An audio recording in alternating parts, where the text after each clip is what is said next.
balobi Maman Marthe nde. Maman Marthe nde. Balobi shop Africa Union. Ezoteka nyonso biloko ya wananini yo Congolais. Olingi ndeko na yo asalisa yo te. Mpona kolia na yo moko babondela yo. Mpona nzoto na yo baboya elengi. Mpo babondela yo. Balobi bio Africa Union. Ezoteka. Tutakola na basinois. Sino kolia pa ya sino kolia nini. Ndeko na yo ezoteka. Azoteka biloko ya mboka. Ya fresh. Bio na bio. Sio mama mbayo. Kuna monkanja izali. Balobi nzomo eyali. Nkuba baniwa. Balobi enjenje ezali. Zakomba kanganya kwe mpoto ya mbise za. Balobi nyama ya botu ya bokombo to ezaga ne. Kala ngando ndengalani na basi. Oyebike na sutu. Ezako dia na peti. Po Maman Marthe. Ya soro. Po bato comprendre te. Mawa. Ba Congolais. Ou alonu. Pona kolia na bino moko. Ba kondela bino. Kolia na apeti. Chongo na yo.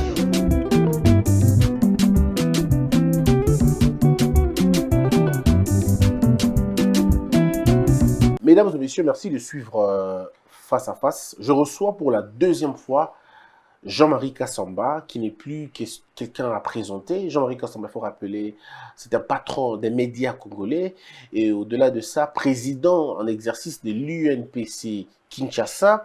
Il est très proche des journalistes, on discute très souvent sur les questions du développement et bien d'autres. C'est au-delà de tout, c'est aussi un professeur, et donc je veux dire, il enseigne à l'université. Il enseigne à l'IFASIC, il encadre des journalistes, il est patron, comme je l'ai dit, des médias et des journalistes quinois.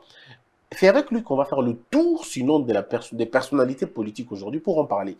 Et principalement les consultations, on en parle, mais aussi les approches des politiques par rapport à la presse. Et aussi, pourquoi ne pas parler du président Tshilunde qui nous a quittés. Le président en exercice de l'UNPC nous donnera un peu le programme, comment ça va se passer, dans quelles conditions cette histoire est arrivée, et même la nature, aujourd'hui la vie d'un journaliste congolais, comment ça se passe. On va un peu parler de tout ça avec Jean-Marie Kassamba. Jean-Marie Kassamba, bonjour. Bonjour. Comment allez-vous? Je vais bien, merci. Toujours bien habillé, Jean-Marie. Oh, excusez-moi, je suis normal comme vous, Oui. qui est très élégant. Merci. D'ailleurs, tout le monde en parle. Il faut s'apprêter. Vous, aujourd'hui, il n'y a pas de chaussettes rouges, alors que vous êtes habitué, il y a toujours des chaussettes rouges. On se pose la question, mais c'est quoi avec les chaussettes rouges? Bon, la petite histoire de ces chaussettes rouges, c'est tout simplement un style. Oui. C'est un style. Il y a trois types de personnages qui portent les chaussettes rouges, mauves ou des couleurs harmonisées. Il y a d'abord les papes. C'est Cramelli, la bière suisse. Il est italien, c'est lui qui habille effectivement Cramelli, les papes depuis des siècles, les cardinaux. Mais aussi, il y a les nobles.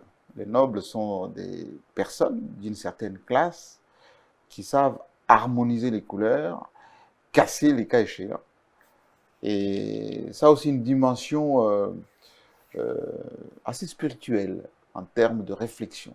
Parce que la couleur rouge, bien évidemment, c'est le pouvoir, mais aussi c'est une certaine stabilité en termes psychologiques. Est-ce que, parce que vous n'êtes pas pape, vous n'êtes pas clergé, donc vous appartenez soit à la catégorie des nobles ou à la catégorie des spirituels?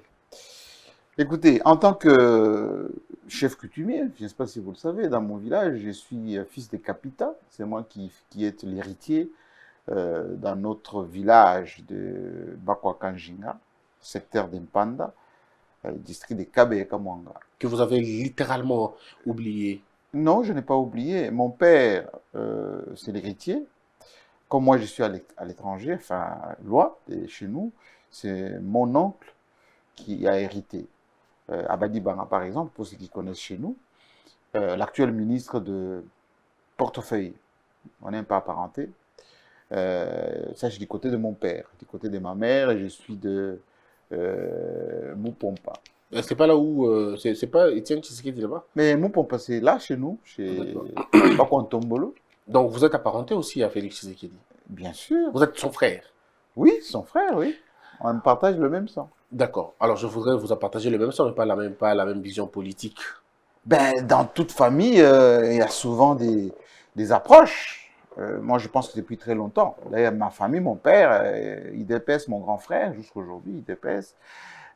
Moi, j'ai toujours une certaine liberté d'esprit, d'expression, d'approche. Mais j'ai beaucoup aidé IDPS. Si vous regardez euh, la plupart des séjours d'Étienne Tshisekedi à Paris, ben, nous étions là pour faire ce travail. Mon frère, en tant que membre de l'IDPS, mais moi, en tant que journaliste professionnel des médias, qui a organisé énormément de conférences de presse, des contacts. J'ai même amené le fait Étienne Tshisekedi auprès de Laurent Fabius, alors président de l'Assemblée nationale française. Si vous demandez Jean-Claude Vwemba, Mais Léon Étienne n'avait pas besoin de vous pour l'accompagner voir Laurent Fabius. Si, à cette époque-là, parce que moi j'étais du parti de l'UDF de Valéry Giscard d'Estaing. J'étais très introduit avec Martine Aubry à l'époque qui était au Parti socialiste. Et pour prendre rendez-vous, parce qu'il venait souvent dans le cadre de l'international socialiste. Et moi, en tant que journaliste, dans le milieu professionnel, donc il y avait plus de contacts, avoir des rendez-vous. J'ai facilité beaucoup de gens, d'ailleurs. Alors, parlons-en. Qui se reconnaissent aujourd'hui, des tous bords. Parlons-en. C'est vrai qu'on parlera des personnalités politiques au cours de cette émission. Mais je voudrais d'abord commencer par vous-même, Jean-Marie. Si l'on dit que vous êtes une fabrication des Kabila, ça vous gêne aujourd'hui? non, Est-ce vrai ou faux? C'est d'abord faux, Comment ça, faux? archi faux. Vous êtes connu grâce à Kabila. Ah non, du Joseph. tout, bien au contraire, bien au contraire. L'histoire de Jean-Marie Kassamba date des années 80. Pour ceux qui savent, à Paris, la première radio qui s'appelait à l'époque Tabale FM, fréquence Paris pluriel, 106.3, ceux qui connaissent 3 Télé Sud, ceux qui connaissent Jeune Afrique, ceux qui connaissent Radio France Internationale, France 24. Mais vous n'avez pas été aussi une notoriété comme maintenant, Bien il faut le évidemment, dire. bien évidemment. Ceux qui arrivent à Paris, demandez à Léonard Chepitounou, demandez à Vital Oui, mais ça, Kamerhe. c'est une petite communauté. Ah non, du tout. Vous n'aviez pas la même notoriété que Christophe Babouvier, que les autres. Mais demandez à Kassomo Mema qui est là. Demandez Kassomo Mema, lorsqu'il fut des passages, quand il est venu à Paris, il a trouvé déjà Jean-Marie Kassamba installé. Demandez à n'importe qui, y compris d'ailleurs à Félix Tshisekedi, lorsqu'ils étaient à Bruxelles. Quel est l'un des rares journalistes congolais qui était dans le média internationaux panafricains à Paris? Mais la représentation n'était pas comme celle des autres, Claudicia, Robert Brazza et les autres. Ils ont fait beaucoup plus de noms par rapport à vous, les Congolais, qui étaient là. Est-ce que vous n'étiez pas, je peux vous rassurer est-ce que vous n'étiez pas là, je veux dire, derrière les rideaux, tout simplement? plus au devant que les autres. Que Claudicia, c'est mon ami. Couleur tropicale. Ben, si vous écoutez les nouvelles du milieu, dans les années 90, à Paris, ben, c'est votre serviteur qui a fait tout ça. Robert Brazza, c'est un jeune frère qui est venu à Africa numéro 1 il n'y a pas longtemps. Est-ce que vous n'avez pas été fabriqué par Kabila au Congo? C'est pas grâce à lui que vous êtes connu aujourd'hui. Si on dit que Jean-Marie est patron, Jean-Marie a des maisons, Jean-Marie a des belles voitures, est-ce que ce n'est pas Kabila tout ça? C'est faire une analyse très réductrice de ce que je suis. Allez-y, dites-nous ce que vous êtes. Vous savez, je suis souvent triste de constater que dans notre pays, les gens ont une vue d'esprit très courte. Quand je vous parle des années 80, 90, 2000, c'est toute l'histoire de Jean-Marie Kassamba. C'est toute l'histoire. Mais pas Le l'histoire de la président gloire. Kabila, attendez. Ouais. Oui, mais écoutez, la plupart des grands événements qui se sont produits en France, le Bercy des Koffi Olomide, l'Olympia de Papa Wemba, des J.B. Mpiana, des Relema, de Luka Kanza, la première conférence de presse de Olengankoy, il est là, vous pouvez lui demander. Bon, je ne vais pas passer mon temps à parler. Non, parce de que ce Zachary je suis. Basso, il dit que c'est lui qui était finalement la figure emblématique de ces gens, ce n'est pas pareil. de ces concerts-là. Ce C'est n'est pas la pareil. même chose. Ok. Ce n'est pas pareil. Alors, à quel... Écoutez, Ouais, allez-y. demandez tous ces jeunes gens qui venaient à Paris, Paul Moukeni et les autres, ils vous diront qui est M. Jean-Marie Kassamba. Dans Paris, vice-président de la presse panafricaine à la maison de la Radio France, 116 avenue Kennedy. Enfin, je ne vais pas revenir là-dessus, ça ne sert strictement à rien. Le plus important pour nous, c'est le parcours qui est le mien. Voici un jeune qui a quitté chez lui, en Bujimaï, venant ici à Kinshasa, arrivé à Paris, s'installer, faire un nom, être respecté, défendre son pays d'origine, le Zaïre, et le Congo, et arriver à faire entendre la voix de notre République. Et puis quitter tous ces conforts parisiens pour revenir dans son pays, répondre à l'appel d'un homme, Joseph Kabila, le leader intemporel, comme ça, j'aime bien l'appeler comme ça, intemporel. Oui, de ce côté-là, vous êtes fort dans la création de mots, la création de slogans. Non, mais ça, vous êtes fort. Est-ce que vous n'êtes ça pas a des significations. Est-ce que vous n'êtes pas un autre Sakombi? Non, non, Tout non, simplement. non. J'ai dit leader intemporel, qu'est-ce que ça veut dire? Vous savez, dans la vie, nous venons de perdre Maradona. Maradona, c'est star du football, toutes catégories confondues.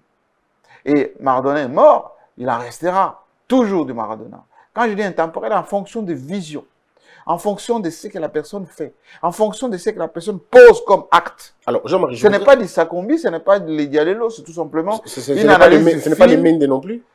Non, la Mendes, c'est l'un des ministres les plus intelligents que ce pays connaît en matière de communication politique. Parce qu'il mentait J'en beaucoup. connais pas un. Parce qu'il mentait beaucoup. Non, Mendes n'a jamais menti. Mendes défend la cause de la République, l'autodétermination, l'indépendance. C'est quelqu'un qui est libre d'esprit et qui dit ce qu'il pense. Libre contre l'opposition, mais pas contre Kabila. Contre tout le monde. Libre lorsqu'il faut s'exprimer en ce qui concerne le respect des textes, en ce qui concerne la magnificence de notre République. C'est-à-dire ce côté, on va dire, primordial de la nation. Le côté primordial de la nation. Alors, c'est ce qui fait défaut chez beaucoup bien. de gens. Je voudrais, Jean-Marie, vous m'avez Et donc, pour chauffé. répondre à votre réponse, Oui. par rapport au président Kabila, le président Kabila a donné la chance à tout le monde.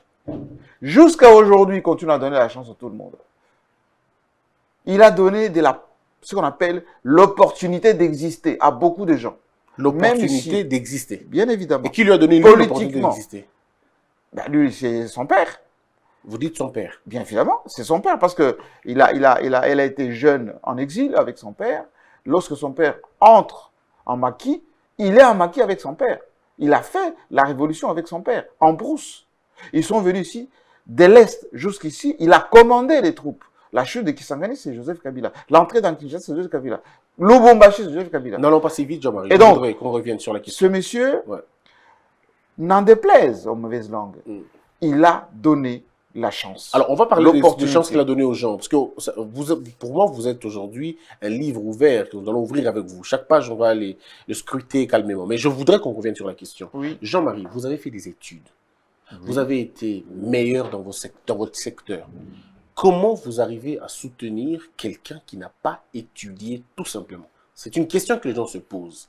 On dit Joseph Kabila Kabange, c'est le miracle de l'histoire de l'humanité. Il arrive au pouvoir, il est sans papier, il débarque au Congo en botte de caoutchouc, c'est ce que les gens disent, et 3 ans plus tard, c'est le président de la République pendant 18 ans. Comment Jean-Marie, quelqu'un de lucide, peut-il l'accompagner, quelqu'un qui n'a pas un diplôme que lui? Voilà Expliquez-nous. ce qu'on appelle la méconnaissance, l'ignorance et la petitesse d'esprit. Allez-y. Je répondez. m'explique. D'accord. C'est très triste quand les Congolais, nous Congolais, même des intellectuels, peuvent avoir une vue d'esprit tellement réducteur. C'est le prof Kwebe, hein? C'est Kwebe qui l'a dit. Excusez-moi, vous savez, moi j'ai beaucoup d'admiration pour Kwebe Kimpele, Ouais, c'est Kwebe Kimpele rien qui que l'a par son style, sa voix. Ouais. Mais quelquefois, la vue d'esprit, certaines analyses qu'il fait, ça me déconcerte. J'avais beaucoup d'admiration pour Kwebe. C'est quelqu'un que je cite souvent Il est d'ailleurs. très pertinent. Oui, D'une à ma- pertinence terrible. Oui, mais parfois il y a une dimension un peu philosophique, pas psychanalytique, mais qui pose problème en termes d'analyse de Kwebe. Parce qu'il met tout en cause. Hein. Le Mumba n'est pas congolais, Oui, il est Lumumba rwandais. rwandais, Mobutu, c'était un ouest africain. Oui. Enfin, Togolais, il serait Togolais. Voilà, Togolais. tout ce qu'il raconte, parfois, ça ne tient pas la route. Je reviens sur Joseph Kabila. Qui est Joseph? Voici la petite histoire. D'accord. Pour ceux qui ne savent pas, moi, Jean-Marie Kassamba, j'étais parmi les gens les plus sceptiques en ce qui concerne les gens de l'AFDL D'accord. qui sont arrivés. Vous savez, je vous avais dit la fois passée que j'ai rencontré Honoré Ngwanda, j'ai fait 4 émissions, même 5 émissions avec lui, à Télé Sud, lorsqu'il avait fui à son époque. Et Ngwanda, en venant comme un manipulateur, usurpateur, de tout ce que vous voulez, il nous a raconté des sornettes. Voici, les Rwandais sont venus avec les Américains chasser Mobutu. D'ailleurs, ceux qui sont là ne sont pas Congolais, notamment Joseph Kabila. Donc j'étais sceptique, tout en étant à Paris. Lorsque j'eus possibilité de rencontrer pour la première fois notre ambassadeur Edi Angoulou, qui était lui aussi kabiliste, père de la lutte des années 60 avec Sékou Kitoundou. Ils étaient en Suisse. Je lui ai posé la question, qui est Laurent Désiré Kabila? Très bien. Il m'a dit ceci, Laurent Désiré Kabila, c'est notre frère Moulouba Kat, qui était l'un des disciples de Lumumba. Lorsque Lumumba fut tué, il est entré en maquis et il n'a fait que la révolution à l'Est, notamment dans le Fizi là-bas. Che Guevara est venu, il a même été avec Che Guevara là-bas. Nous étions en Suisse en exil avec les Sékou Kitoundou et les autres. Et c'est quelqu'un, non seulement qui est nationaliste, mais qui aime notre pays. J'ai dit, mais alors, ces enfants dont on parle, les jumeaux, les autres enfants, il m'a dit, ce sont ses enfants. Ces enfants, comment? Laurent Désiré Kabila, tout en étant en exil, il a vécu. Il a vécu, notamment dans le Fizi, là-bas dans les montagnes du Sud Kivu, mais aussi, il a vécu en Tanzanie, il a vécu en Ouganda, il a vécu dans tous ces pays en fuyant la dictature. Si vous lisez toute la littérature, vous allez suivre que voici l'un des opposants à la dictature des années 60, depuis que le monde était mort, et qui a eu toute une vie. Il a eu des femmes avec lesquelles il a eu des enfants, y compris Mama Sifa, qui est la mère biologique, qui est là, vivante, que moi, Jean-Marie Kassamba, j'ai rencontré à plusieurs reprises, qui vit à Lubumbashi, ici. Et de ces enfants, des musées, il y a naturellement les jumeaux, mais il y a aussi d'autres, dont Zoé Kabila et les autres, que moi je connais, que je rencontre quasiment tous les jours. Ça a toujours été les autres, hein, sans les énumérations. C'est ça la vie, comment dire, privée des gens. Aujourd'hui, si je vous pose la question, Félix Tshisekedi, il a combien de frères que tout le monde connaît? Moi, quand j'ai reçu Félix Tshisekedi en fauteuil blanc, il m'a parlé, oui, je suis le fils de mon père, mais il y a aussi mes frères, les Christian, Oui, Roger, les autres, etc. Roger, ils sont nombreux. Oui, mais qui les connaît? Ils sont discrets. Eux, ils ne se voient Mais pas. alors, Ils ne voient pas, ils sont alors d'autant plus, Joseph Kabila et ses frères, qui ont vécu que dans la clandestinité. Ils ont la culture du camouflage parce qu'ils étaient pourchassés à chaque fois. Ils pouvaient même après changer. 20 ans de régime, même après Bien sûr. 20 ans d'être à la C'est tête tout. du pays, ils vivent toujours en clandestinité, vous le pensez? Non, c'est une façon de vivre. C'est une façon d'approche. Il y a des gens qui... exemple, Jacques Chirac. Vous savez que Jacques Chirac, c'était quelqu'un, à part Claude, sa fille, que tout le monde connaît, avait d'autres enfants. Personne ne les connaît. Si, moi je connais les Claude. François Mitterrand. Mazarine, on l'a vu quand François Mitterrand est mort. Donc, il y a des gens qui préservent leur vie privée. Vous savez, certaines personnes disent à Kinshasa ici, M. Jean-Marie Kassamba, il n'est pas marié, il n'a pas d'enfant. Moi, je sais que vous n'avez qu'une seule fille, que Ah vous non. aimez beaucoup alors que vous en avez Ah non. beaucoup. Ah oui, mais j'ai... Alexandra. Oui, j'ai Ouais. Alexandra, mais il y a aussi Junior, il y a les jumeaux, il y a Pierre Clément, j'ai des enfants. Mais je ne suis pas obligé d'étaler toute ma vie. Ce n'est pas un catalogue, les enfants. Et Joseph Kabila, ils vivent comme ça. Quel est son parcours? Oui, dites-nous son parcours, Voilà. ses études. Parce qu'on nous a dit qu'il avait fait Harvard. On nous a dit qu'il était les condisciples de Les- Condoleezza les- Rice. les- Mais on nous a toujours raconté. Et vous avez été parmi ceux qui nous disaient des choses comme ça. Laissez-moi vous dire, Allez-y, Jean-Marie. cher Christian Bossembe, Oui. Joseph Kabila, non seulement dans l'exil de son père, il a commencé à fréquenter en Tanzanie, où ils étaient. Il est parti fréquenter en Ouganda. Ensuite, avec l'âge, il a combattu auprès de son père et comme jeune commandant, il a été envoyé en Chine À quel par âge? fer. À quel âge? Il était déjà, je pense, opérationnel lorsque la guerre a commencé, vers des années 90, 92, 93, 94. Est parti et ses collègues de promotion sont là. La Si, plupart. en Chine, tous nous savons qu'il est allé en Chine, mais c'était simplement pour aller prendre un grade général Non, à la fin. du tout. Et est-ce qu'il a été colonel Mais Kabila? c'est ça la méconnaissance, justement. Oui. Lorsque Joseph Kabila fait la guerre, Mm. il était déjà officier. Si, mais lui, il a commencé à être officier. Est-ce qu'il a déjà été lieutenant? Est-ce qu'il a été Bien capitaine? sûr. Est-ce qu'il a été Il était major? commandant Est-ce qu'il a d'abord. respecté le cursus? Bien évidemment. Quand il part en Chine, il n'était pas colonel. Il n'était pas colonel, il était jeune officier. Quand il revient, et il va faire la guerre plus technique. Lorsque il fait la guerre avec ses troupes étrangères qui sont venus nous aider, les Ougandais, les Zimbabwéens, les Rwandais, mais s'il n'était pas piètre soldat. Ah ben Katumba Moke ne dit pas comme vous. Katumba Moke décrit Kabila, il appelle le boss Joe dans son livre Ma part des vérités. Il dit que Kabila a échoué plusieurs fois et son père voulait même le faire arrêter parce qu'il aurait raté une guerre, je crois, à Moba 1 ou Moba 2, un truc, je peux me tromper de nom, mais il dit que Kabila, Joseph a fait manquer à Kabila une bonne occasion. Et c'est lui, Katumba Moke, qui l'aurait protégé. Faux. D'accord, donc c'est Katumba qui a menti. J'ai dit, d'ailleurs, relisez bien ce livre de Katumba Moke. Katumba Moke, c'est l'une des personnes qui avait une admiration, pour ne pas dire une adoration extraordinaire, Joseph Kabila. Oui, bien sûr. Parce que c'était son mentor. C'était celui qui éclairait. Jusqu'à sa mort, il ne jurait que par Joseph Kabila. Et je le dis parce que je l'ai vécu moi-même. Joseph Kabila, c'est un militaire, non seulement de formation, mais d'expérience. C'est un spécialiste des services de renseignement depuis longtemps. Il a fait où ça? Il a fait ça où? Service de renseignement. Demandez à tous les militaires. D'accord. Vous voyez la mise en place de cette école qu'on appelle le CHEST, l'école, le collège des hautes études stratégiques, que moi j'ai fait, je viens d'avoir des diplômes de cette étude. C'est la marque de fabrique de Joseph Kabila. Vous voyez, la plupart des combats que nous avons eu dans notre pays, il les a pilotés lui-même en tant que commandant suprême. À partir de Kinshasa ici. Mais vous savez, Mobutu aussi, c'était la même chose. Mobutu attendait C'est qu'on pas gagne, pareil. quelques fois et puis il arrive avec la caméra. On Bien peut au voir, contraire, pourtant, il ne s'est bien au jamais battu. contraire. La réforme de nos forces armées, c'est Joseph Kabila. Ça, on le sait, oui. Demandez à tous les généraux, et Toumba en premier, il va vous expliquer le côté stratège de ce monsieur. Moi, je ne dis pas tout ceci pour plaire.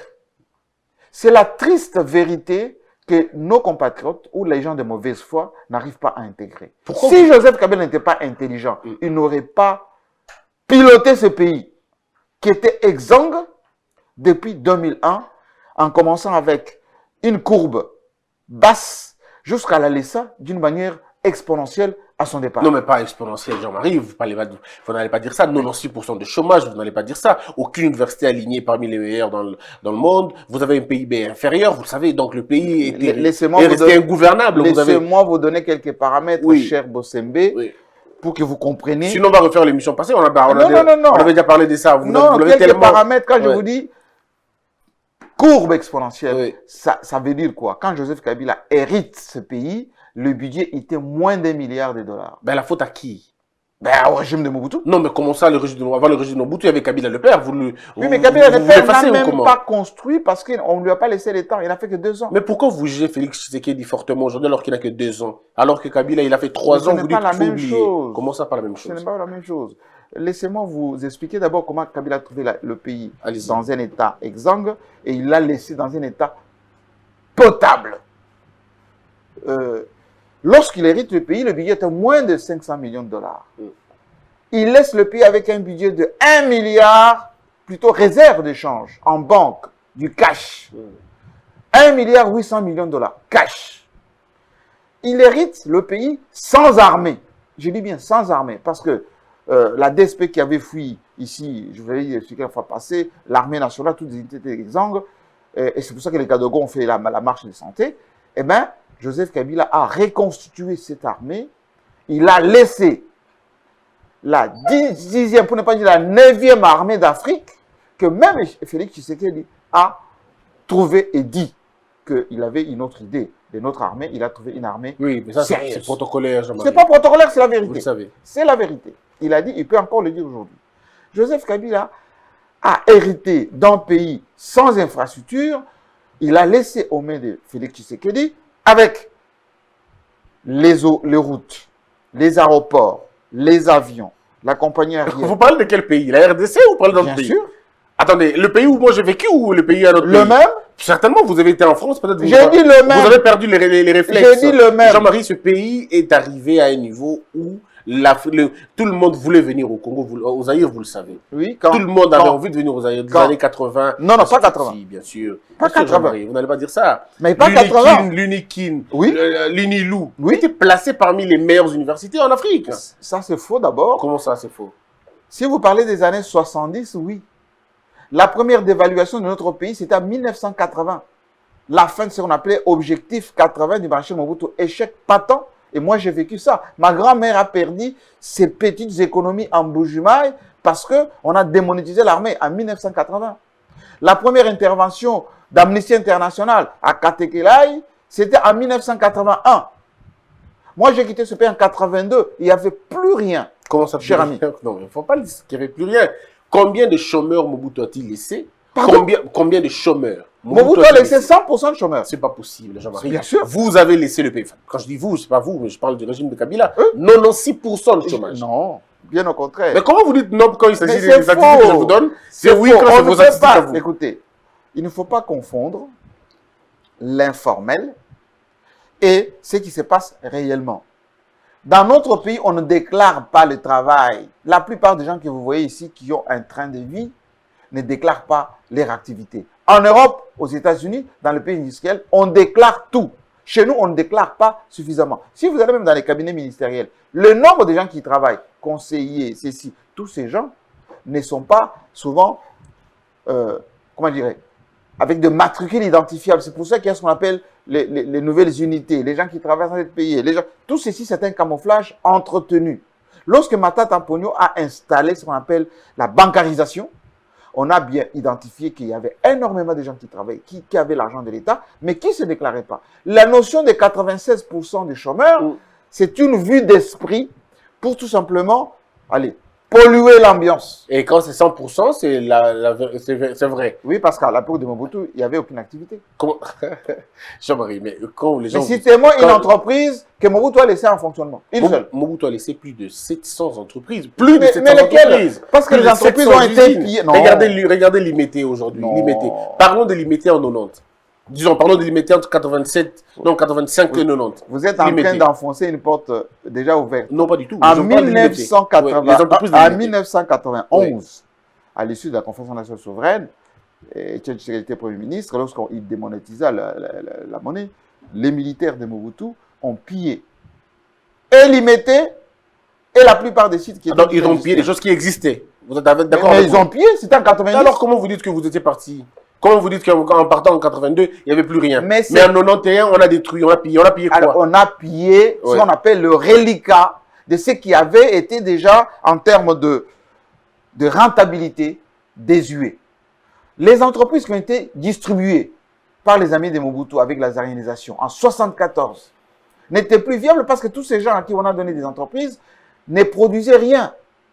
Ils ne consommaient que ce que le Belge et les étrangers ont laissé. C'est pas ça que Kabila fait avec Jekamine, avec Miba, avec Faux, les autres, mais faux. Yuma et à la Jekamine, et ainsi de suite. Qu'est-ce que ça produit Bon, aujourd'hui? Kabila n'a jamais zaïnisé quoi que ce soit. Oui, mais, Bien au contraire. non, mais N'a jamais nationalisé quoi que ce soit. à l'époque de Mobutu, il y avait des riches congolais.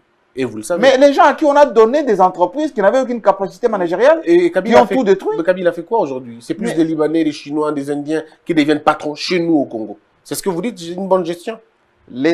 N'importe quel pays, cher Bossembe, fonctionne avec des investissements. Et les investissements viennent souvent de l'étranger. Le président Tshisekedi, lorsque il accède au pouvoir, le premier réflexe, c'était d'aller à l'étranger. Pour chercher qui? Les investisseurs. Si vous n'avez pas la confiance dans votre pays, les investisseurs sérieux ne viennent pas. Si vous n'avez pas la paix, les investisseurs sérieux ne viennent pas. Les Libanais que vous dénigrez aujourd'hui, les Indiens, etc., ce sont des gens qui ont pris beaucoup de risques en venant dans un pays que Mobutu avait rendu fantôme. Et ces gens-là, ils ont misé leur argent Alors, chez c'est nous. par amour, en fait. Hein. Non, c'est pas risque.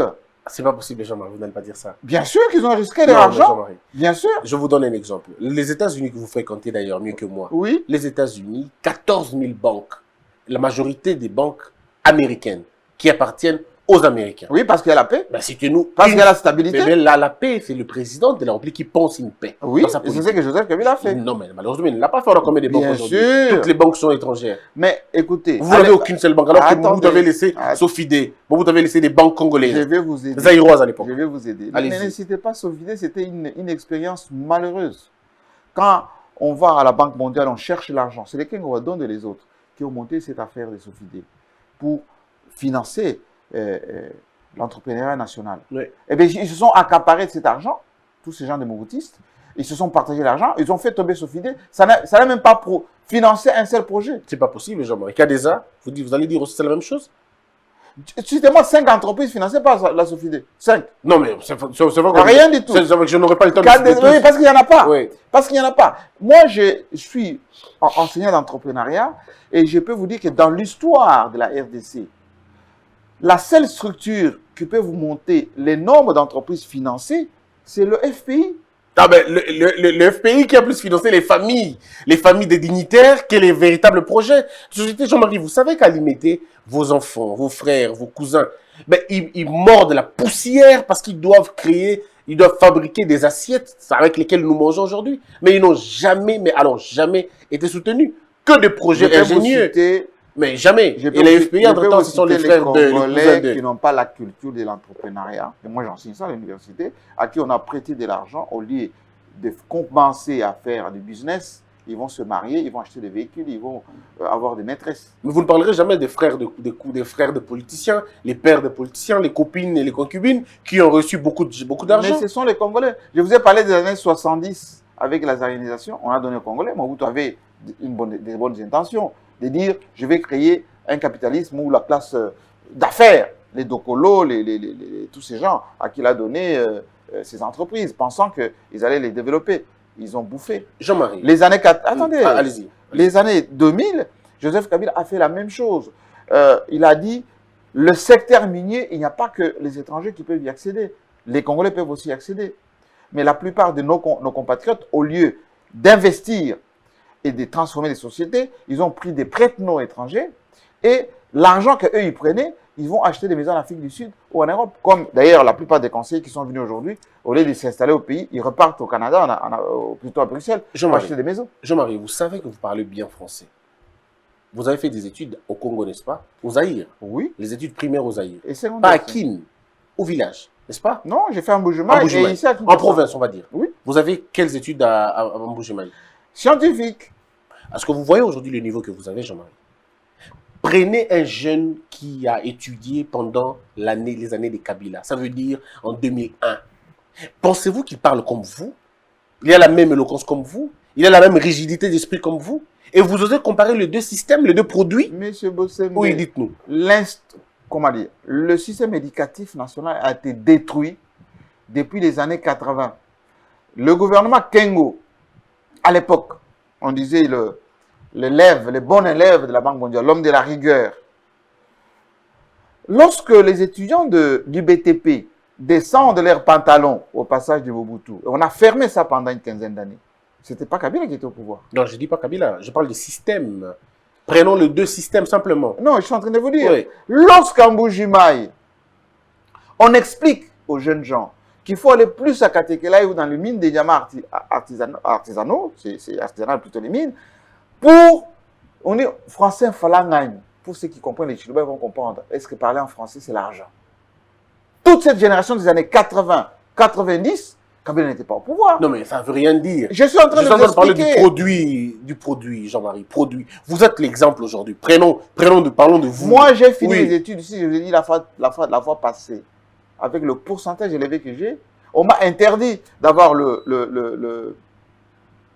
la bourse parce que j'étais kassaïen. Non, mais là, pas le problème. Est-ce que vous êtes fiers des étudiants, des élèves d'aujourd'hui, la génération Kabila? Est-ce que vous êtes fiers d'elle? C'est ça la question. Moi, je suis fier d'avoir eu un président qui a réhabilité l'université de Lubumbashi, l'université de Kisangani, l'UBTP qui était fermé à l'époque de Mobutu, qui a construit l'université de Kindu, qui a construit l'université de Goma, qui a donné aux instituts privés aujourd'hui en RDC, y compris l'université catholique de Kinshasa, pour former l'UPC que tout le monde adule aujourd'hui. Eh bien, c'est pendant la période de Kabila. Mais les résultats, en fait, quand je veux dire encore, vous allez dire, il a dit des petites universités. Jean-Marie, prenons des statistiques simples. Voici ce que les gens disent.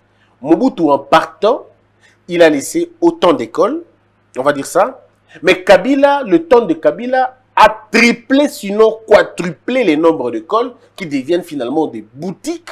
Et à la fin, les élèves ne savent ni lire, ni écrire, et surtout pas raisonner. Vous savez, c'est faux. C'est trop facile de mettre sur la tête d'un dirigeant, et là je parle aussi de Félix Tshisekedi, les travers d'une société. Nous avons, nous, Congolais, qu'on se le dise, le déficit de la culture d'excellence. Dis-moi, la plupart des Congolais de la diaspora, là je parle en connaissance des causes, parce que j'ai fait 30 ans là-bas, qui vont pour ne pas faire de bonnes études. C'est la faute aux dirigeants ici. La plupart des gens de la diaspora qui s'adonnent à des comportements qui n'ont rien à voir avec la bienséance, avec une certaine exemplarité, c'est la faute des dirigeants. Mais vous savez, comme... Nous, Congolais, on a tendance à déplacer les débats. On a tendance à trouver des boucs émissaires. Un dirigeant reste dirigeant. La responsabilité est une question de conscience nationale. Oui, mais Joseph Kabila n'a pas eu, et il l'a dit d'ailleurs, changé les aéros en Congolais. Nous avons la culture de la consommation, nous avons la culture du paraître, qui est la culture d'un travail profond. Mais c'est ce qu'il nous a montré. Aujourd'hui, je ne sais pas Kabila qui a montré ça. Non, mais il n'a rien fait non plus pour arrêter ça. Ah ben du tout, du tout. Joseph Kabila, ce n'est pas un homme des fêtes, ce n'est pas un homme des habits, ce n'est pas un homme de BMW, comme disaient les Rwandais. C'est un homme du travail bien fait, dans le silence, dans la rigidité. Ou parce qu'il a du mal à parler, parce qu'il a du mal à communiquer. Il parle très bien. Il parle très bien. On dit que Kabila était incomplexé. De quoi? Vous avez déjà vu un militaire complexé? De son passé, bien sûr. Bien évidemment. Non seulement que c'était un homme, c'est toujours un homme très bien formé, un homme qui a une certaine culture et une certaine hauteur de la chose publique, de la République, et qui fait moins de bruit, mais qui travaille plus. Et nous devions, nous, Congolais, travailler plus que faire beaucoup de bruit. Parce que ce pays a besoin de quoi, Christian Bossembe? Ce pays a besoin des gens qui ont la hauteur de la chose de l'État. Les gens qui savent que ce pays fonctionne avec des institutions, avec des textes, avec le respect des lois. Ce pays n'est viable que lorsque toutes les composantes de la nation sont prises en compte. Ce pays n'est viable que lorsque on a la culture de la parole donnée. Très bien. On a parlé beaucoup de Kabila. On va terminer, on va sortir de Kabila. Parce que, comme j'ai dit, aujourd'hui, vous allez nous répondre par rapport à beaucoup de politiciens. Je vous poserai beaucoup de questions. Jean-Marie, est-ce que Kabila est un père brutal, fouettard? On dit qu'il battait sa femme, on dit qu'il tabassait Olive Lembe, au point que lorsque Olive a perdu, je ne vais pas dire perdre, mais on a vu Olive avec une très très bonne santé, joufflue, et ainsi de suite. Et puis à un moment donné, elle a maigri, elle a perdu du poids, et les gens ont tout dit. Hein, Kabila est un batteur, Kabila frappe sa femme, Kabila un homme qui ne comprend pas le sens du dialogue, ainsi de suite. Est-ce que vous avez une autre vision de Kabila là? Voici la petitesse d'esprit, cher Bossé. Oui. Voici la méconnaissance. Je ne connais pas un seul homme aussi sage, aussi calme, aussi père de famille que Joseph Kabila. C'est vrai ça, Jean-Marie. Et je vous le dis droit dans les yeux. Ce monsieur, il est d'une correction. Demandez à tous ceux qui l'ont fréquenté, y compris les gens que vous connaissez et qui... avec lesquels vous partagez parfois. Qui sont ces gens-là? Je sais, suivez mon regard. Mais qui vous parlez? Suivez mon regard. Ok.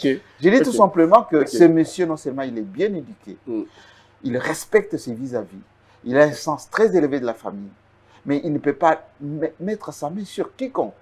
Il n'a jamais frappé. Je dis sur quiconque.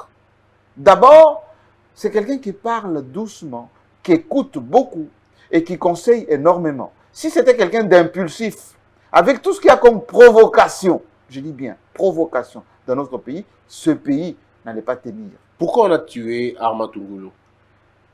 Arma Tungulu est mort par, je veux dire, méconnaissance des protocoles simples de sécurité. Même notre président ici, il mérite la protection. Il faut protéger les autorités, quelles qu'elles soient. Mais pas contre un citoyen fâché. J'ai dit quelle qu'elle soit. Si vous, Christian Bossembe, vous voyez le président de la République en train de passer, vous prenez même un chiffon, vous jetez sur le président de la République. La garde du président a l'obligation. Pas de vous abattre. Pas de vous abattre. Ouais. Il n'a pas été abattu. Mais, il n'a pas été abattu. Pourtant, il est mort. À ma connaissance. Mais il peut être mort, d'autres conséquences. Suite aux blessures, suite à la frappe, on ça, je ne sais l'a tué. Ça, je ne sais pas. Mais je dis simplement que l'agression d'un président de la République, partout dans le monde, c'est qu'on enseigne aux services rapprochés, aux aux gens qui font la sécurité du président, c'est sacré. Oui, mais il faut neutraliser l'ennemi, mais pas le tuer. On a vu, Vous savez, Bush, on l'a lancé une paire de chaussures. Vous avez 30 ans en France, vous savez combien de fois on a jeté des œufs sur le cortège des présidents. Nous avions et nous avons toujours des services de sécurité le plus matures qui soient. Et je ne pense pas que Herman Tongoulou a été abattu, à ma connaissance. Floribert Tchibéa? Ben non plus. C'est pas vrai, Jean. Ben il est mort. Comment ça, il n'est pas mort comme ça? Et Franck Guiquet? Écoutez, toutes les morts qui tournent autour ou dans une république, ce n'est pas du ressort d'un homme. Vous allez me dire qu'aujourd'hui, tous ceux qui meurent à l'Est, tous ceux qui meurent ici à Kinshasa, tous ceux qui meurent à Lubumbashi, c'est Félix Tshisekedi qui les tue? Non, mais lorsque quelqu'un touche le cortège de Tshisekedi et qu'il meurt, c'est Tshisekedi qui l'aura tué. Ah Ça va être clair comme ça. Ah bon? Ben, bien sûr que oui, attendez 2 secondes, Jean-Marie. Et Chébé avait touché les scores de Kabila. Non, mais Tchibéa, il se rend compte que c'est des rats de garde rapprochés. C'est faux. John Lumbi qui l'aurait abattu. C'est ce qu'on nous dit. D'abord, sortez des ondis. Non, mais vous avez la propension de monter en flèche, qu'on dit valeur montante. Oui. Sortez des ondis. Vous êtes aujourd'hui au cœur du système. Il y a beaucoup de quinoiseries. Ce qu'on appelle les discussions des bars, des matangas.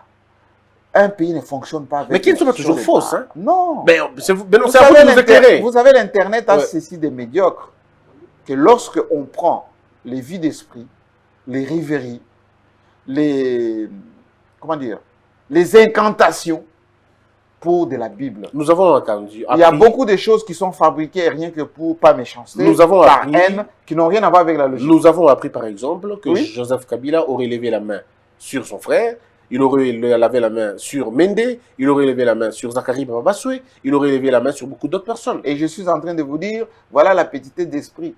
Que ces gens qui peuvent même... Je dis que le monsieur dont vous parlez, Joseph Kabila, il est d'une hauteur d'esprit qui n'a rien à voir avec cette bassesse, on va dire, des caniveaux.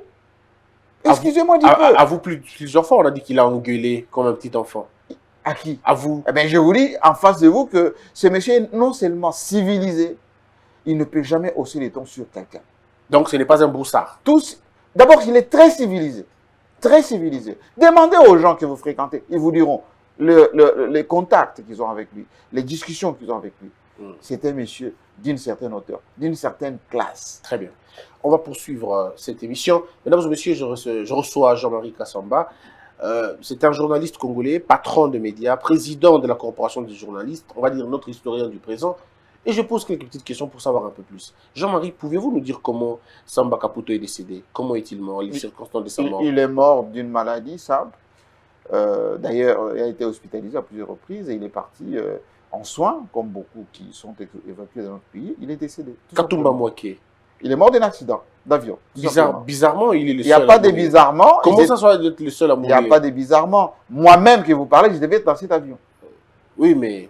Non, il n'y a pas de mais.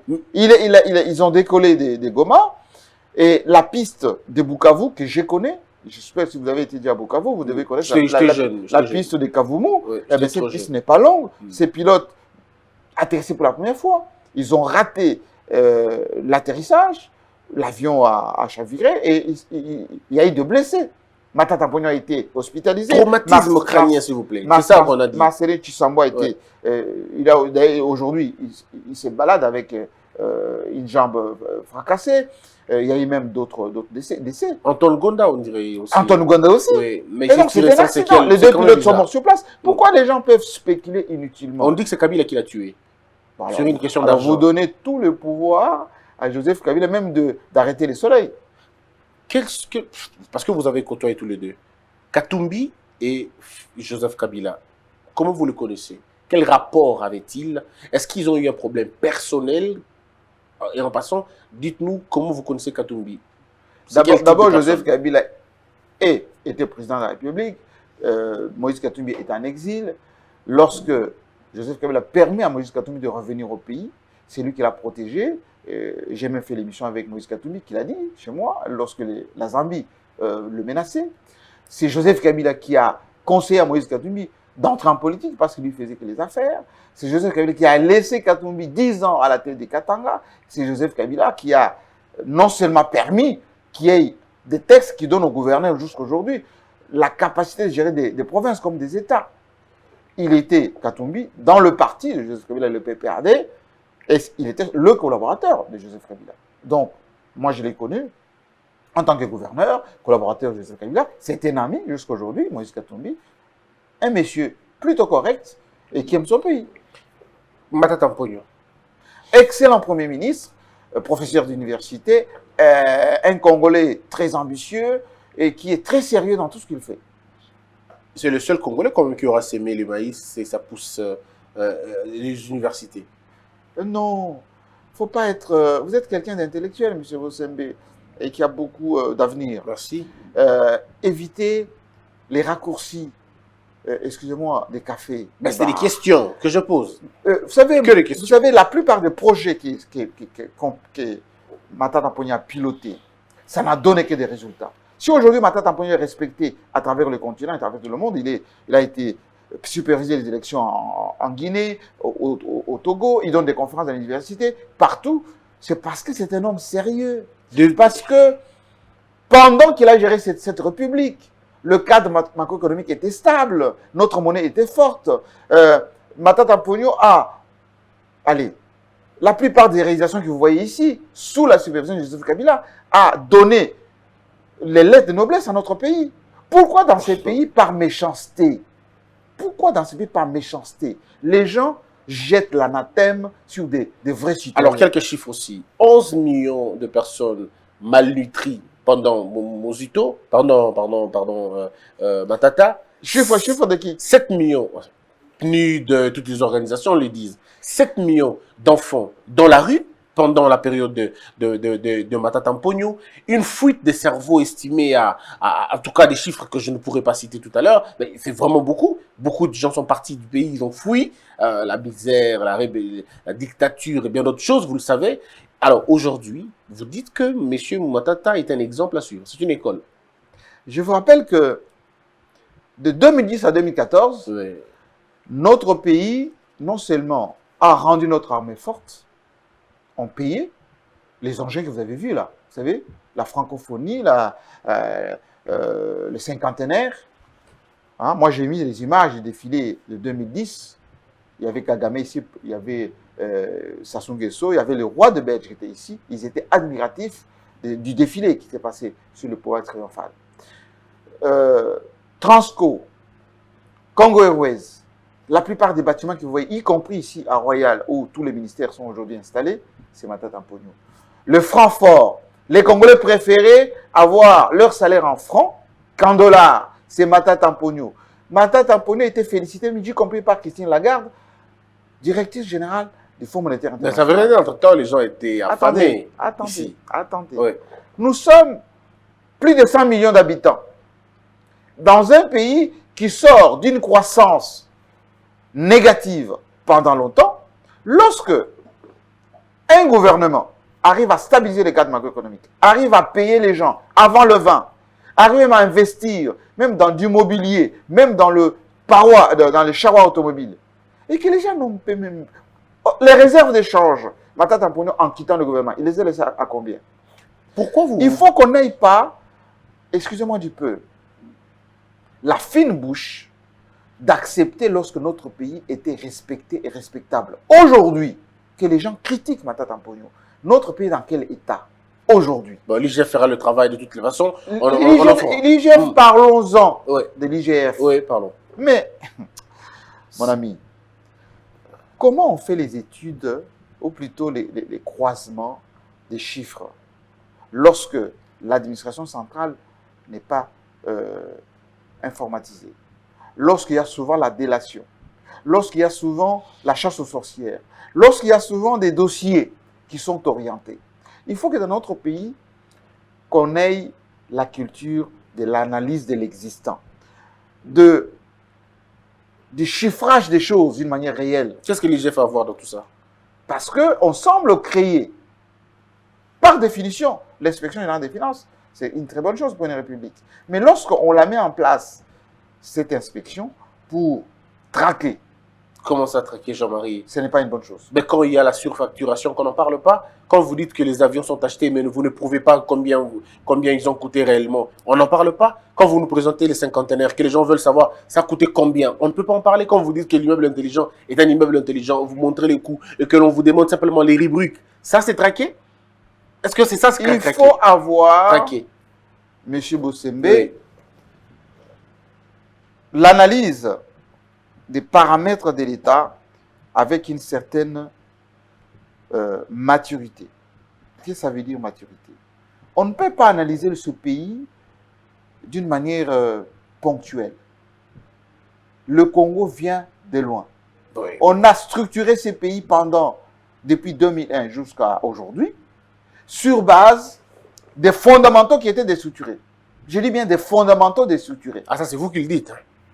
Bien évidemment. Mais je vous laisse parler, allez-y. Oui, les fondamentaux déstructurés, et j'assume. Comment voulez-vous qu'on puisse faire la traçabilité, notamment dans le secteur fiscal, lorsque les Congolais eux-mêmes n'ont pas la culture fiscale? Mais la culture fiscale n'est pas une manne, Jean-Marie, c'est une construction. Est-ce que ceux qui ont travaillé ont construit ça? Naturellement, on vous savez que le maréchal Mobutu parlait de service de la contribution, au lieu de parler de direction générale des impôts. Qui a créé la direction générale des impôts? Non, mais le problème n'est pas celui-là. Oui, c'est celui-là, Non, justement. non, le Lorsque vous avez la culture de dire que la GECAMINE va tout supporter et les Congolais ne peuvent que contribuer s'il peut. Mais ça, c'est qui le décide? Qui décide ça? C'est l'État. Mais alors, alors pourquoi vous allez vous en D'où prendre? la direction générale des impôts. Justement, mais Jean-Marie, D'où les réformes nous qui ont sommes été le- mises en nous sommes le place. seul pays. D'où la bancarisation. Non, mais D'où ce que je vous ai dit tout à l'heure, la structuration des fondamentaux. Il ne faut pas que les gens, excusez-moi. qu'est-ce que ça monsieur produit, Bossembe, les réalisations de Matata Mpogno? On accuse Matata d'avoir fait profiter, d'avoir créé finalement une fuite des capitaux. Matata crée cette histoire de TVA qu'on dit que c'est même pas lui, il a pris ça de quelqu'un d'autre. Eh ben, il a mal appliqué et on l'accuse. On dit, ben, vous avez créé un monstre parce que beaucoup de gens profitent de ça sans que l'État n'en profite. Vous avez parlé tout à l'heure de l'armée que Matata aurait restructuré, ainsi de suite. Est-ce que pouvez-vous nous parler d'une armée forte avec un salaire désobligeant comme on le voit aujourd'hui? Moi, je suis un enfant d'un ancien militaire, Jean-Marie. On suivait les militaires, ils nous donnaient des chocolats, ils nous donnaient des biscuits, à peine ils les jetaient. Les citoyens entraient dans les camps et sortaient avec des choses à manger. Mais depuis ces histoires-là, c'est le contraire maintenant. Ce sont les boîtes de conserve qui quittent la cité, qui rentrent dans les camps. Est-ce que vous pouvez parler de l'armée à l'époque de Kabila? La réforme de l'armée, l'équipement de l'armée, ça fait partie des acquis que Joseph Kabila a transmis à notre président Félix-Antoine Tshisekedi. Moi, je suis fier de notre armée. Pourquoi? Cette armée qu'on a tendance aujourd'hui à minimiser, qu'on a tendance à clochardiser, a fait la guerre pendant plus de 20 ans, notamment à l'Est. Une guerre inutile, Attendez, on dit. laissez-moi finir. Allez-y. Parler des choses graves qui touchent la République. Allez-y. Parce que si on ne respecte pas les fondamentaux, on va rester dans l'émotion, dans les considérations artificielles. Ce Congo a besoin du sérieux. L'armée qui était considérée comme 10e ou 9e, avec une école aujourd'hui d'excellence, où moi j'ai étudié avec des Centrafricains, des Congolais de Brazza, des Gabonais, enseignés par des stratèges venus de Paris, des Thémis, pour ne pas le citer, c'est l'œuvre de Joseph Kabila. Aujourd'hui, cette armée mérite respect. On respecte l'armée en tout cas. Non, parce qu'on a tendance à virer les gens sur un coup de tête, à faire appartenir les gens à des gens. Voilà, tel, il est plutôt apparenté comme ceci, il faut l'éloigner du commandement. Ce n'est pas comme ça. Selon certaines personnes, d'ailleurs, on dit que l'armée est beaucoup plus respectée maintenant qu'avant, quoi. Vaut mieux avoir un civil à la tête qu'un militaire. Selon certaines personnes. Laissez-moi vous dire, l'état d'esprit aujourd'hui de notre armée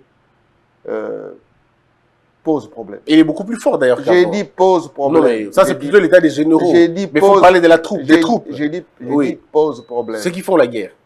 J'ai dit pose problème. du commandement aux hommes de troupes. Ça pose problème. Mais là n'est pas la question. Oui, parce que moi je Il faut rencontre protéger aussi le des pays. hommes de troupes qui sont beaucoup plus calmes aujourd'hui, beaucoup plus posés, et ils le disent. Laissez-moi vous dire, vous On parlez à un évolue. spécialiste et un stratège Oui, et oui. qui connaît cette arme. Mais vous parlez à un homme de terrain aussi, donc je comprends Oui, comment ça se passe. le Oui. stratège vous dit, Mm. il faut respecter cette armée. Il faut respecter ces jeunes gens qui ont été formés, très bien formés, par notamment les instructions de Joseph Kabila, qui ont été envoyés en formation, la plupart, pendant des années, hein, bien formés. On a uniformisé les équipements de l'armée. On a du matériel de haute qualité qui vont entretenir. Mais les salaires toujours au rabais. Ça, on va Et pas- je vous dis que Ouais. on a toujours privilégié le paiement de l'armée avant toute chose Mais quel et paiement? pendant tout ce temps. Quel paiement? On va sortir. Ce que je voulais vous dire, c'est Oui, quoi? terminons Jean-Marie, pour parler autre chose. Aujourd'hui, nous avons besoin de la cohésion. Et la cohésion commence par la mise en commun, des intelligences des uns des autres pour l'unité de ce pays. Très bien. Parce que penser exclure telle ou telle portion de la société, c'est exposer ce pays à la division. Jean-Marie, c'est vrai que depuis que j'ai reçu les gens, personne n'a parlé de Kabila comme vous. Je pense que vous méritez ça. Peut-être par méconnaissance, Oui, jamais. ou En juste tout cas, par méchanceté, non, vous savez, ou par haine. vous avez des liens que je respecte. J'ai les liens avec tout le monde. Oui, oui, ok. On va maintenant parler autre chose. Vous avez suivi certainement, ça c'est juste une petite transition d'une minute, vous avez suivi Mozito traiter Katumbi de petit monsieur. Vous êtes journaliste au sommet de la gloire pendant que Mozito est Premier ministre. Donc vous l'avez vu venir, je crois, je dois le dire. Oui, il était Vous ministre des Finances. vous l'avez vu Oui, venir. ministre du budget, oui. Très bien. Et vous avez vu Katumbi venir. Dites-nous, donnez-nous la différence entre les deux en termes de moralité, en termes de contribution dans la gestion de l'État. Dites-nous comment vous comparez les deux, s'il faut comparer. Écoutez, S'il faut les comparer. écoutez, je dois vous dire, vous parlez de Joseph Kabila tout à l'heure, Oui. et je vous ai parlé d'une question d'éducation, une question de tempérament et une question d'approche. Dans la vie, il faut avoir un langage correct. Quelle que soit la personne qui est en face de vous. Et lorsque vous avez la prétention de diriger un État, ou si vous avez une petite histoire avec l'État, il faut avoir beaucoup d'égards. Moi, je n'accepte pas qu'un responsable politique fut-il parle avec une certaine légèreté des autres. Je vous ai parlé de Katumbi, c'est un Congolais, homme d'affaires auparavant, qui est entré dans la politique, notamment encouragé par Joseph Kabila, et je n'ai jamais entendu Katumbi insulter les gens. La même chose que je dois donner comme conseil à Mozito, il aurait fallu qu'il tempère ses émotions. D'abord, Katumbi, c'est son partenaire. Ils ont évolué ensemble, ils ont fait la politique ensemble. Mais le déplacement du discours, ça n'honore ni la société, ni la personne qui prononce. Alors, parlons pour terminer, il y a eu des consultations. C'est vrai que cette émission, au moment où elle est passée, au moment où elle passe, c'est vrai que les consultations ont déjà pris fin, c'est vrai. Mais dites-nous, Jean-Marie, les consultations, qu'est-ce que nous retenons des consultations?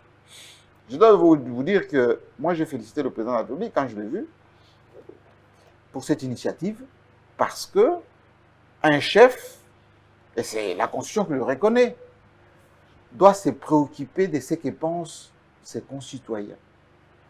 Le dialogue, la consultation, l'écoute, c'est la première qualité d'un chef. Et après avoir constaté qu'il y avait quelques dysfonctionnements, initier une consultation, c'est une très bonne chose. Maintenant, il faut la situer, cette consultation. C'est pour ça que lorsqu'on avait échangé avec lui, je vous l'avais demandé, il faut qu'on explique à l'opinion ce qu'on appelle les termes, les langages, les éléments de langage, l'objectif poursuivi, les cibles que nous devons toucher avec ces consultations. Il y a eu beaucoup de choses qui ont été dites au président. Il y a eu beaucoup de gens qui ont été consultés, y compris moi-même. Maintenant, il appartient au président de la République de prendre des bonnes décisions. Des décisions qui vont aller dans le sens de ce que la Constitution lui oblige. La défense de l'unité de la République. La défense de la souveraineté de la RDC. La défense des vies et de la stabilité des Congolais. Au-delà d'appartenance politique. Au-delà de ce qu'on peut ressentir, du ressenti personnel. Et la rupture de la coalition KHFCC, vous pensez? Moi, chose? Moi, je ne pense pas que la vie est faite des divisions. La vie est faite des, comme on dit, l'union fait la force, des sommations des qualités des uns des autres. Il ne faut pas penser que les uns ont tort, d'autres ont raison. Kabound ne voit pas ça comme ça. Qui ça? Jean-Marc Kabound. Vous le connaissez? Bon, écoutez, Kabound est un militant d'un parti politique. C'est un cadre d'un parti politique. Il est le président intérimaire. Oui, d'accord, il est président de son parti politique intérimaire. Il a une vue qui est partisane, mais ce n'est pas la mienne. Moi, je parle Congo, je parle RDC, je parle stabilité. Et voilà, moi, c'est simplement congolais. Docteur Mukwege a parlé de la rupture aussi. Bon, c'est un point de vue personnel. Moi, je ne suis pas de ceux qui sont dans les côtés sectaires, dans la stigmatisation. Le Congo n'a pas besoin d'exclusion. Jean-Marie, pourquoi selon vous, vous pensez que les gens sont contre la coalition FCCH? Pourquoi? Pas les gens.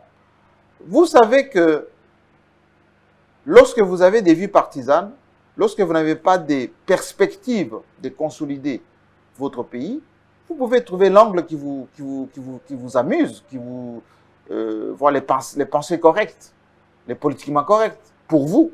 Et vous pensez que c'est ça le point de vue de tout le monde. Or, qu'est-ce que veut le Congolais? Il veut la paix, il veut que ce pays soit fréquentable, il veut la stabilité de son pays, il veut que ce pays ne soit pas fragilisé par des crises inutiles. Alors, il y a des gens qui estiment qu'effectivement, pour que ces choses aient lieu, il faut que Kabila ne soit pas au pouvoir, qu'il soit neutralisé. Mais Kabila n'est pas président de la République. Il a une majorité parlementaire. Oui, mais ça, c'est la vie normale. Alors, il faut donner cette majorité à Félix Tshisekedi. Mais il faut attendre des élections. Non, il dit qu'il faut reconfigurer la Il faut attendre des élections. Vous avez dit aujourd'hui que nous sommes dans un état de droit. L'état de droit veut dire respect des textes, entre autres, et de la Constitution. La reconfiguration de la majorité. Bon, reconfigurer, il faut qu'il y ait un soubassement juridique. Vous êtes un juriste, M. Rosselló. C'est pourquoi je vous l'ai dit. Vous êtes un juriste. C'est en connaissance de cause. Un juriste ne peut pas professer, comme qui dirait, les tripatouillages. Si, mais l'article 6 le dit clairement. Qu'il faut tripatouiller. Non, pas tripatouiller, l'article 6 le dit. Non, il ne dit pas ça. Seuls les partis politiques sont des acteurs électoraux, et non l'inverse. Et bien là, on nous parle des regroupements, alors que c'est un concept les regroupements, moi j'ai suivi, sans y être partisan, c'est qu'on dit les gens du FCC, ils sont encore renouvelés pour une énième fois leur loyauté, je ne sais pas quoi. Ça, c'est leur problème. Moi, ce qui me préoccupe, c'est la stabilité des Congolais. Très bien. Tous les tripatouillages autour pour récupérer les diables qu'on a insultés hier, qui deviennent des anges après, non, les Congolais n'ont pas besoin de ça. Blanchir les gens ponctuellement, ce n'est pas ça le plus important. Si on veut avoir effectivement une vraie majorité assise sur la légitimité du peuple, on refait d'abord la CENI, on va aux élections, on a une vraie majorité, et on identifie cette majorité au Parlement, et on a une certaine traçabilité. Deux petites questions pour terminer ce débat. Jean-Marie, pour avoir été, et pour le fait que vous êtes journaliste aujourd'hui, donc vous comprenez l'approche de Kabila et de Félix Tshisekedi, du journalisme, des médias, ainsi de suite. Pouvez-vous établir un petit parallélisme, sinon une petite comparaison entre les deux approches, Félix Tshisekedi et Kabila? Comment voit-il la presse? Comment voit-il les journalistes? Bon, moi je pense que... Leur perception. D'abord, Joseph Kabila, il met un accent particulier sur la communication avec l'opinion, via les médias. C'est pour ça qu'il avait réhabilité notamment la RTNC. C'est pour ça qu'il avait laissé beaucoup de médias œuvrer ici et le critiquant. Parce que la liberté d'expression, c'est aussi laisser les gens s'exprimer, dire des choses, même si ces choses vous déplaisent. Il n'y a jamais eu un président aussi insulté que Joseph Kabila. Ça, on est d'accord. D'accord? Et c'est ça, la grandeur d'âme. Mais aussi, c'est quelqu'un, avec les collaborateurs qui s'occupent de sa communication, il échange. il donne ce qu'on appelle les éléments de langage. Il laisse ces gens travailler pour que l'opinion sache effectivement qu'est-ce qui s'est fait au niveau national. C'est pour ça que je vous ai dit très modestement, la cellule de visibilité, tout ce que j'ai pu mettre en place, c'est quelqu'un qui laissait le fonctionnement aux professionnels. De temps en temps, il peut vous dire, moi je pense que pour que la population puisse comprendre, vous pouvez faire ça, vous pouvez dire ça. Dans le cas de notre président, Félix Tshisekedi, c'est quelqu'un qui a travaillé longtemps avec les médias, tout en étant dans l'opposition. Il a accordé des interviews, il connaît presque tout le monde, etc. Mais il y a un petit problème, c'est au niveau de la responsabilisation et de la mise à disposition de la logistique nécessaire. Moi, je suis responsable de la presse de Kinshasa, ici. Les journalistes qui ont couvert les consultations. Président, comment on peut faire autant de temps en couvrant les activités du président? Et on a été intéressés très modestement. Alors que ces gens ont des familles. Combien? Bon, on a avancé un chiffre de $150. 150 $. Oui, pour un mois de travail. Non, attendez. 150 $, Jean-Marie. Oui, s'il vous plaît. Mais c'est pas possible. Les concertations de Kabila, c'était comment? On avait plus que ça. Combien? Plus que ça. Sans trahir le secret, à cette époque-là, j'ai supervisé un peu les médias. C'était par organe de presse accrédité, $2000. C'est pas vrai. Ça, Oui. ça a duré combien de temps? Parce qu'il y a des souvenirs. 15 jours. Pour 15 jours, on a donné $2000. Oui, Et ici, pour un mois, on donne 150 $. oui, on va vous expliquer que l'État n'a pas d'argent, etc. Mais information cherchée, je ne pense pas que l'institution présidente de la République ne pouvait pas quand même mettre à l'aise nos confrères qui ont fait le travail de visibilité de cette affaire. Donc ça, c'est très important. Il faut que notre président identifie les gens qui sont disponibles pour l'aider dans ce qu'il est en train de faire, avec de la logistique nécessaire, avec notamment les échanges réguliers pour leur donner des éléments de langage. Je ne sais pas si le porte-parole a des briefings et des briefings réguliers avec le président. Je ne sais pas si le service de la communication du président ont des supports de communication nécessaires pour faire transiter les messages du président auprès de l'opinion. Est-ce qu'on a aujourd'hui, on va dire, des supports qui puissent synthétiser ce qu'a fait le président depuis qu'il est là? Tout ceci pose problème. Donc, ne serait-ce que la communication avec la presse d'ici. Vous savez que moi, j'ai dit au président, on a fait fauteuil blanc il y a 10 ans. J'attends toujours un fauteuil blanc, cette fois-ci avec le président en exercice. Accorder des interviews à TV5, médias étrangers, etc. C'est toujours intéressant. Kabila Mais non je plus pense- ne vous a jamais accordé une interview. Hein. Ah ben si. Seul? C'est la seule? Si, si. C'était dans quelle émission? D'abord, je l'ai reçu en tant que président lorsqu'il devait faire les débats avec Jean-Pierre Bemba, en tête-à-tête. Oui. Ensuite, au mois de janvier 2016, il m'a encore reçu. J'ai fait une interview avec lui. Mais à chaque fois, j'organisais des conférences de presse. Il avait des contacts assez rapides avec les gens. C'est moi qui pilotais la plupart des interviews qu'il faisait avec les Kibambi Shintoa, les Kinkei Mulumba et les autres. Est-ce que vous pensez que Félix Tshisekedi a sa volonté trahie par son entourage, je sais pas moi, par ceux à qui il a confié la tâche? Je le pense, oui. Je le pense. Notre président, c'est quelqu'un qui a beaucoup d'ambition. C'est quelqu'un qui a beaucoup de bon sens. Mais lorsque, malgré les bons sens, malgré l'ambition, malgré la bonne volonté, vous n'avez pas le staff qui capitalise sur cela, ça s'est traduit sur le terrain. Ça s'est traduit, ce n'est pas que ces gens-là sont incompétents. Il y a une certaine synergie à mettre en place. Si vous causez avec certains, ils vont vous dire, oui, nous on est disponible, bon, c'est le chef qui n'est pas là pour nous dire ou nous faire donner ce qu'il faut. Le chef aussi peut-être pas vous dire, je n'ai pas encore parlé avec lui quant à ceux, que j'ai déjà nommé les gens, il faut qu'ils fassent leur travail. C'est pour ça que je vous parle de synergie. Parce que le déficit communicationnel a ceci de grave que lorsque votre message ne parvient pas à l'opinion, lorsque le monde entier a une autre vue, l'aperçu plutôt négatif de ce qui s'est fait dans votre pays. Et ça, c'est le peuple qui subit les dégâts collatéraux et c'est pas bien pour notre République. Très bien. Jean-Marie, on termine. La question, pas joker, mais une autre question, c'est Mamou National. Oui, On l'a arrêté, on l'a interpellé, et curieusement, c'est chez vous, dans votre bureau, que Mamou National fait une interview. Bizarrement, Jean-Marie, il n'y a pas de bizarrement. ben bizarrement, je vais vous dire. Pourquoi je dis bizarrement? 2 jours après, Évariste Bochab, les caciques du PPRD reproduisent exactement la même chanson à Kolosi cette fois-là, cette fois-ci. Bon, d'abord, je dois vous dire que... Donc, on comprend tout de suite, Non, selon il y a- certaines personnes, il n'y a rien. je vous dis ce que les gens disent, hein. Ils disent quoi? Je vous dis les discours des cafés, comme vous avez dit.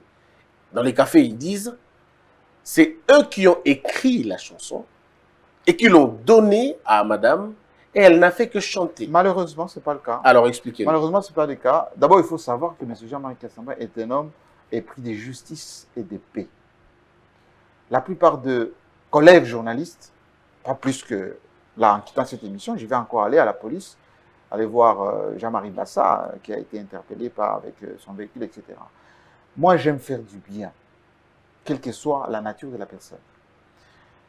Pour le cas de Maman Chalamwana, je la connais depuis très longtemps. Rappelez-vous. Vous avez fait un clip d'ailleurs. J'ai produit Ouais. cet album. Mais c'est vous, vous étiez l'acteur. C'est moi qui ai produit l'album. Ah d'accord. Ah, c'est vous le producteur de l'album. J'en ai produit d'autres. L'auteur, Ça s'appelle L'homme Malou. sonore. C'est Ouais. l'album Malou. oui, la chanson c'est... Les hommes Les sont des hommes sont des menteurs, mais il y a menteurs. eu d'autres Kangamana, il y a d'autres. J'ai tourné presque 6 clips avec elle. Mais j'en ai fait avec Manu Dibango, avec Ralema, etc. Posez des questions, on va vous dire. Et bizarrement, vous êtes celui-là qui ment. C'est cet homme qui Non, ment. parce que. Mais dans Kangamana, j'étais la personne qui était au chômage, qui cherchait du travail, et la femme, elle pouvait qu'elle m'aimait, etc. Vous n'avez pas vu d'autres clips. D'accord. C'est ça la petitesse d'esprit de ceux qui ne connaissent pas l'histoire de Michel. J'ai dit que Maman Tchala, je la connais depuis longtemps. Lorsqu'elle est dans des difficultés, je suis toujours à ses côtés. Lorsqu'elle a failli mourir, il n'y a pas longtemps, elle était gravement malade. C'est moi qui suis allé à son chevet. Lorsqu'elle a eu des problèmes, notamment privés, j'étais là. Donc, je suis toujours à ses côtés depuis une vingtaine d'années. À Paris, on se voyait d'ailleurs beaucoup avant qu'elle vienne ici. Lorsque j'apprends que Maman Tchala a été interpellée, je me suis, comme journaliste, informé. Et c'est là où on me parle d'une chanson Ingratitude. qui est sortie, etc. Et j'ai essayé de comprendre. Et ce sont les services de sécurité avec lesquels j'entretiens de très bonnes relations, et je les remercie d'ailleurs quant à ceux, qui me disent, venez écouter d'abord la chanson, parce que vous êtes journaliste, vous risquez d'analyser ça de travers que nous faisons du mauvais travail, on traque les gens, etc. Je suis parti, on m'a fait écouter la chanson. Et effectivement, les images qui sont dans cette chanson n'étaient pas bien, vraiment pour la République.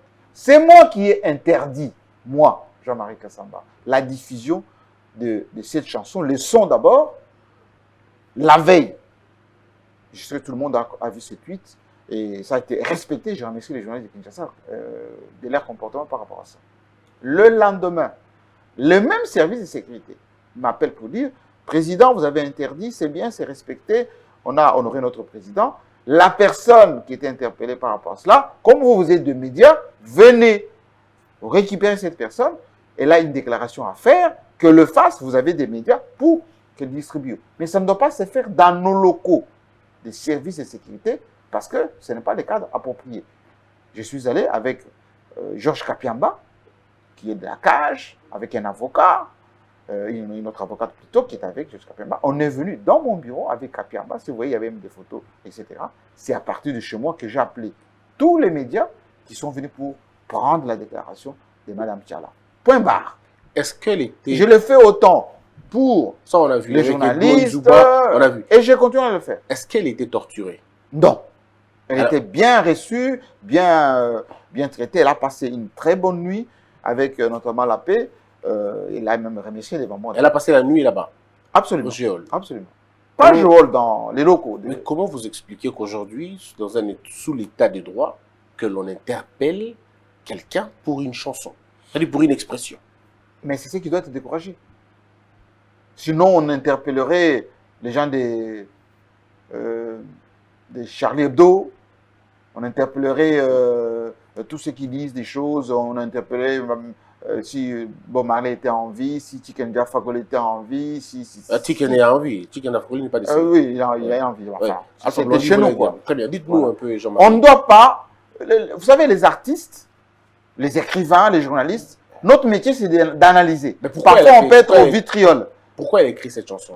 Je pense que c'est une chanson, d'après ce qu'elle a expliqué, qui date des années 2013, lorsqu'elle a commencé à connaître des déconvenus avec MG30 ou d'autres de ses collaborateurs.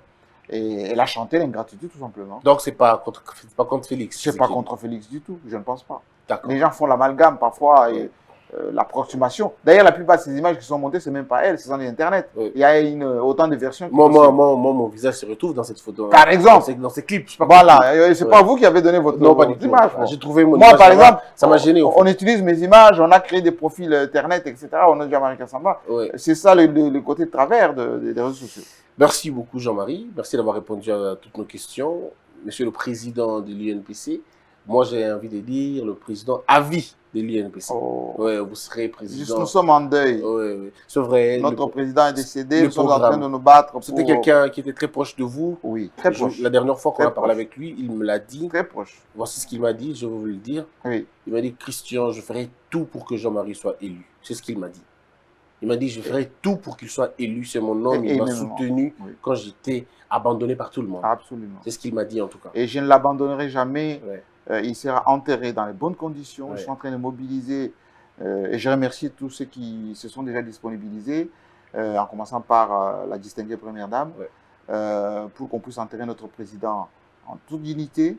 Et nous allons faire respecter son héritage en maintenant cette UNPC aussi bien au niveau des Kinshasa qu'au niveau national pour que la réforme ou les réformes que Chiluda avait initiées, laissées, soient menées jusqu'au bout. La première dame a veillé à ce que l'enterrement se passe dans des meilleures des conditions. Et elle a préféré d'être là personnellement.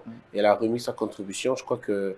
On la remercie vraiment oui. vivement et elle a été pour notre congrès et cette fois-ci elle est encore là, notre présidente d'honneur. Ouais. Donc elle fait du bon travail. Les journalistes et la presse, notamment de Kinshasa, très reconnaissante quant à ça. Je crois qu'il faut rencontrer la première dame pour lui montrer le projet de l'UNPC parce qu'il faudrait que les journalistes soient aussi pris en charge par une mutuelle de santé. Vous êtes... Nous attendons que ça. Ouais. Selon sa disponibilité, nous viendrons très respectueusement pour lui présenter ce projet. Et je sais qu'elle va nous aider parce que d'après des éléments que nous avons à notre position maintenant, c'est une personne précieuse, aussi bien pour notre président que pour nous aussi. Je crois aussi. On va peut-être aller voir les ponts. Oui, le pont. Hein, les ponts qu'on félicite quant à ceux. Hein, Alors, merci beaucoup Jean-Marie. Merci d'avoir été là. Merci à vous et encore félicitations. Merci. Je sais qu'il y aura beaucoup de spéculations durant cette émission, mais tout ce que j'ai pu dire, je l'ai dit avec mon cœur et parce que je suis un homme libre. Et je vous félicite pour ce courage. Je sais que quelquefois, vous aussi, vous êtes brocardé. Mais c'est le prix à payer hein, lorsque vous montez, comme disait mon père, en escalier. Bon, il faut vous attendre au vent. C'est vrai. On tient. On est vacciné. Merci d'avoir été nombreux. Merci pour avoir suivi cette émission avec Jean-Marie Kassamba. Je rappelle qu'il est président de l'UNPC Kinshasa. Il est candidat au même poste. Il est promoteur de Télé 50, propriétaire de Télé 50, patron de Télé 50. Ça fait beaucoup, hein? Bon, ce n'est que moi. Hein. Je ne suis pas maçon, je ne suis pas cordonnier. Je ne fais que la communication. Et il s'habille très bien. Aujourd'hui, c'est Yamamoto, je vois. Oh. Mais vous, que dire le peuple? Ça, c'est Bagato. C'est un Inde. Ça, c'est un Inde. Mais vous êtes élégant, monsieur. Merci beaucoup, Jean-Marie. On se retrouve très prochainement. Portez-vous bien, que la peur quitte nos esprits et que Dieu bénisse les RDC. DigiLink met en relation des Congolais talentueux de partout au monde et les demandeurs des services du monde entier. Les Congolais de la diaspora, y compris ceux de Kinshasa et d'autres villes de la République démocratique du Congo. DigiLink permet aux Congolais de vendre leurs talents dans le monde. DigiLink, c'est le contact direct entre le prestataire et le demandeur de services. Communiquez en anglais, français, Chiluba, Swahili, Kikongo et Lingala pour le service sur DigiLink. C'est simple et gratuit. Allez sur www.digilink.com. Enregistrez-vous avec votre email et votre WhatsApp, pays où vous résidez et ce que vous savez très bien faire. Architecte, médecin, mécanicien, électricien, coiffeuse des tresses africaines, planificateur d'événements, créateur des logos, informaticien, monteur vidéo, etc. Vous trouverez tous les talents partout où les Congolais se trouvent. Pas de CV et pas d'interview. Vous décidez vous-même de votre activité, de vos tarifs et de vos horaires de travail. Devenez ainsi votre propre patron.